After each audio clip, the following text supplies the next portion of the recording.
Luca raised his eyebrows in surprise. Good that you've thought it through. I haven't treated you badly. Besides, without me, you can't afford your mom's medical bills at all. I didn't respond. Just let Luca carry Zoe upstairs and completely ignored the provocative look Zoe shot me. But when I returned to the bedroom and saw the pajamas Zoe was wearing, I lost all reason. I rushed forward, trying to pull the clothes off her. The moment I touched Zoe, she screamed, "Ah, you're hurting me." The next second, Luca emerged from the bathroom and pushed me away. The force was too strong. I crashed into the corner of a table. In my ear was Luca's interrogation. "Riley, have you lost your mind?" I shakily got up, for once talking back. "Shouldn't that question be directed at you? You know perfectly well this pajama set was handmade by my mom. She's being kept alive by medical equipment right now. How could you let another woman wear it?" Luca's movements froze, as if he'd finally realized. But he didn't back down. He shielded Zoe behind him and said in a deep voice, "Even so, you shouldn't have gotten physical. Apologize to Zoe."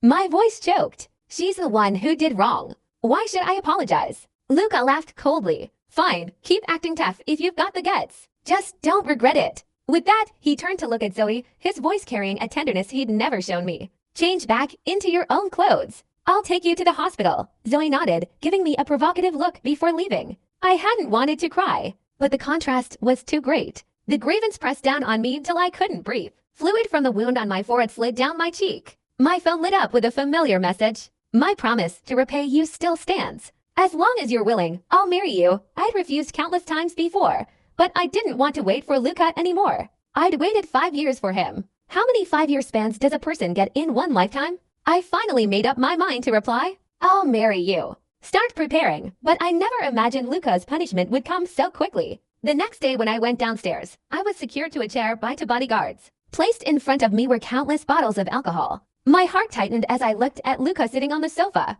"What are you doing?" Luca smiled and pointed at Zoe nearby. "I told you if you've got the guts, keep acting tough. The punishment for not apologizing." Realizing this, my mind exploded with a roar, as if something had detonated inside. I shook my head frantically. "Luca, you can't do this to me. I can't drink alcohol." Hesitation flashed in Luca's eyes. Zoe saw it. She looked at Luca with reddened eyes. "If she doesn't want to apologize, forget it. I'm fine." Luca frowned slightly. "I promised I wouldn't let you suffer any grievances." With that, Luca looked at me again. He smiled. "Didn't you used to sell drinks at a bar? How could you not be able to drink? Since you won't apologize, you'll just have to take your punishment." My heart went cold. It seemed Luca had truly forgotten my stomach was ruined from drinking for him. Back then, the Green family sent people to the bar to make things difficult for him.